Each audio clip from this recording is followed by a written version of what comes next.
E aí, meus amigos, vamos para mais uma videoaula, tá bom? Sobre metabolismo energético. E vamos falar aqui sobre respiração celular, tá bom? Como é que acontece a geração de energia do nosso corpo, tá bom? Você tem que entender que tudo acontece por causa das mitocôndrias, tá bom? Que são organelas que agem como se fosse uma indústria de energia do nosso corpo. A gente tem aqui o fígado, né? A célulazinha do fígado. Lá dentro no citoplasma da célula, a gente tem essa organela chamada mitocôndria. Vamos entender como é que ela é, tá certo? É através dessa mitocôndrias que a gente faz essa equação, né? Glicose mais oxigênio passa pela mitocôndrias, tá bom? Ah, professor, mas pode existir outro processo que não passa pela mitocôndrias e gera energia? Pode. E a gente vai falar sobre isso, tá ok? Então, esse processo, né, de glicose mais oxigênio é um processo que gera, no fim das contas, gás carbônico e água, gerando energia na forma de ATP. Professor, o que é um ATP? É uma pilha energética, é uma pilha biológica do meu corpo. É essa pilha que vai gerar a energia do meu corpo. Beleza? Aqui tá, eu botei várias mitocôndrias aqui para você ver que tem várias formas de observar ela no microscópio, né? O pessoal bota aqui, ó, nesse microscópio eletrônico, desenhos de vários tipos, parece um sanduíche, né? Aí tá cheio de mitocôndrias. Essa é o final do processo de respiração. A gente quer chegar nessa molécula aqui, nessa pilha biológica chamada ATP. No fim das contas, a gente respira para produzir ATP, que significa trifosfato de adenosina, tá bom? Ah, professor, mas tem um A aqui, meu filho, mas aí como a gente lê, né? Trifosfato de adenosina, tá bom? ATP, porque tem fósforo, né? Tem a adenina. Depois a gente vai falar sobre essas estruturas do ATP aqui, ó. É muito parecido com o nucleotídeo do DNA, tá bom? A adenina é essa aqui. A gente tem uma ribose e a gente tem três grupos fosfatos, três grupos de fósforo aqui, ó. Por isso que é chamado de trifosfato, né? Três fósforos aqui, ó. Trifosfato e adenosina. Essa estrutura, quando se une a um açúcar, forma adenosina, tá bom? A adenina mais o açúcar forma adenosina. E o grupo de 3-fosfato. E como isso gera energia para o meu corpo, professor? Pelo amor de Deus, essas ligações, elas são ricas em energia. Toda vez que eu quebro uma ligação dessa, né, no lugar de virar no ATP, se transforma ADP2, só fica dois grupos fosfato, eu acabo gerando uma energia. Então, a energia do meu corpo vem pela quebra desse grupo fosfato aqui nessa molécula. Então, toda vez que você quer energia, você acaba quebrando esse grupo fosfato, essa ligação química aqui. Beleza, galera? Como é que acontece esse processo de produção de ATP? São três processos que acontecem na célula. Primeiro acontece a glicólise, segundo o ciclo de Krebs, o cara que descobre esse ciclo, ele bota o nome que ele quiser, né? Se tivesse sido eu botava ciclo de Gibran, né? Mas foi um cara chamado Krebs. Então ele bota ciclo de Krebs, né? E no final cadeia respiradora, ou cadeia transportadora de elétrons, né? Cadeia respiratória. Então, galera, respiradora ou respiratória. Então tá aqui, na glicólise, essa etapa aqui na produção de ATP vai acontecer no citoplasma, não acontece na mitocôndrias.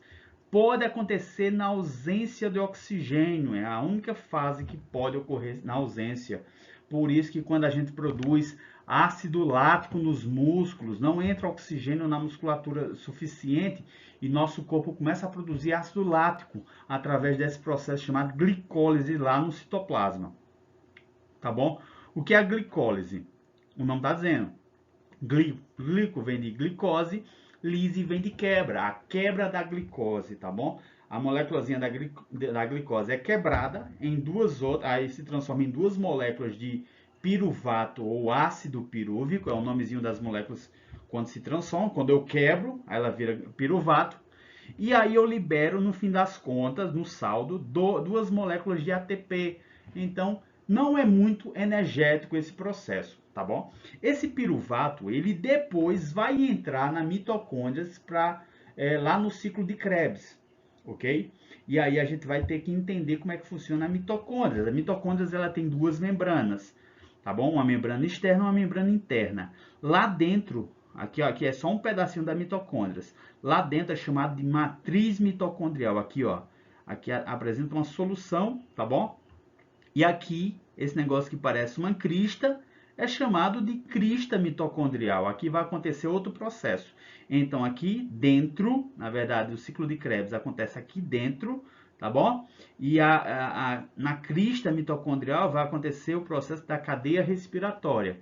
Então, vamos lá. Vamos falar da glicólise, que vai acontecer aqui no citoplasma. Depois a gente vai falar dos processos que acontecem dentro da mitocôndria. Beleza? A glicólise, lá no citoplasma da célula, a glicose vai passar por um processo, várias reações, até chegar na quebra desse ácido pirúvico. No fim das contas, vai liberar duas moléculas no saldo final, tá bom? Ah, professor, mas eu estou vendo mais moléculas sendo liberadas. Sim, mas tem molécula que vai ser consumida durante esse processo. O ATP pode ser consumido para poder gerar essa quebra. Então, no fim das contas, o saldo acaba sendo de 2 ATPs. Outra molécula que a gente tem que se acostumar é uma molécula chamada NADH, tá bom? É NAD, mas aí toda vez que ela vem, ela ganha elétrons. O que são elétrons? São partículas que toda vez que eu quebro uma molécula, libera esses elétrons. E aí eu tenho um aceptor de elétrons, que vai ser usado depois para gerar mais energia. Ou seja, quando eu quebro essa molécula, além de produzir ATP, eu vou liberar elétrons que vão ser capturados por uma molécula que depois, né, ela vai se transformar, né? Ela pega esse elétron, ela se carrega, tá bom?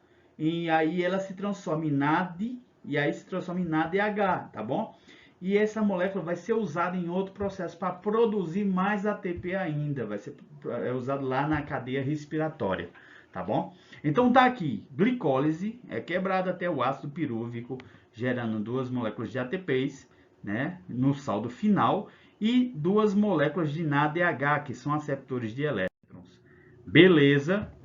Depois vai acontecer um processo para poder esse piruvato que ficou, ele entrar na mitocôndria. Então ele vai precisar de uma coenzima chamada de coenzima A, que vai se unir a esse piruvato, liberando um carbono, e aí ele vai acabar se transformando em acetil-CoA, tá bom? Esse processo libera um carbono, entra uma coenzima A e se transforma em acetil-CoA. Professor, é muita decoreba. Nesse caso, o ciclo de Krebs acaba sendo uma decoreba safada, né? E aí, quando entra esse acetil-CoA, ele tem, vamos supor que ele tem permissão de entrar na mitocôndrias agora para passar por um processo, né, de descarboxilação. O que é isso? Eu vou começar a desmontar a molécula e tirar carbonos. Esse processo de descarboxilação, de retirar a molécula de carbono, né? No caso, ela vai acabar gerando mais ATP e gerando mais NADH, tá bom? E aí é o que acontece, quando ela entra dentro do ciclo, ela no caso, aqui eu tenho esse acetil-CoA é formado por 2 carbonos.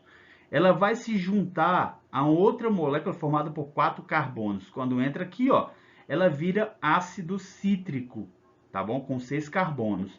E é nesse momento que o gás carbônico vai ser descarboxilado, vai ser retirado para poder gerar energia, tá bom? E é um ciclo que nunca acaba. Então vai ser desmontada, sai um gás carbônico, gera energia. Solta também elétrons. Esses elétrons são capturados pelo NADH, virando um NAD e acaba se transformando em NADH. Beleza? Novamente é desmontado, mais gás carbônico aqui é liberado. Novamente, outra molécula de NADH é criada. Professor, tem outra molécula que é criada? Sim, ainda tem um FAD, tá bom? Um FAD é uma molécula parecida com NADH, que também é um aceptor de elétrons. Então são dois, é o NADH e o FADH, tá bom? Quando essas moléculas elas capturam elétron, elas se transformam. Nesse caso, o NADH se transforma em FADH2. E aí esses aceptores de elétrons vão ser usados no outro processo. Tranquilo, galera. E novamente o ciclo é renovado até, no fim das contas, eu vou ter duas moléculas aqui de NADH criada, um ATP e um FADH2 aqui sendo criadas. Todo esse saldo vai ser usado na cadeia transportadora de elétrons, lá na crista mitocondrial, em que um NADH e um FADH vão encostar em uma proteína à base de ferro, chamado de citocromo, tá bom? Aqui eu tenho vários tipos de citocromo, e quando elas encostam, elas acabam puxando o elétron, esse elétron sai andando, né? E faz com que haja aí a geração de energia, né? O processo é um pouquinho mais complicado, né? Esses elétrons, quando saem andando, eles começam a gerar uma espécie de bobina biológica, chamado ATPase, tá bom? Que vai gerar um bombeamento de hidrogênios, tá certo? Íons de hidrogênios. Então, professor, explique isso melhor para eu entender. Então, essa moléculazinha, esse aceptor de elétrons, encostou em uma proteína na crista mitocondrial, vai gerar energia e esses elétrons saem andando nesses citocromos, né? Citocromo B, citocromo C, citocromo A, citocromo A3, até chegar num aceptor, no aceptor final, que é o oxigênio, tá certo? Esse oxigênio vai ficar carregado negativamente e vai se unir a dois íons de hidrogênio, se transformando no final do processo água. Tá aqui, ó. Então o elétron vai andando, gerando energia e depois ele acaba entrando numa molécula de oxigênio, né? Que vai depois se juntar a duas de hidrogênio, se transformando em água. Esse processo libera ATP, 3 ATPs no caso do NAD, ok? No FAD só vai liberar 2. Então, juntando todo esse saldo, a gente vai ter aqui, ó, né, um saldo total, juntando tudo, de em torno de 38 ATPs no processo final, tá bom?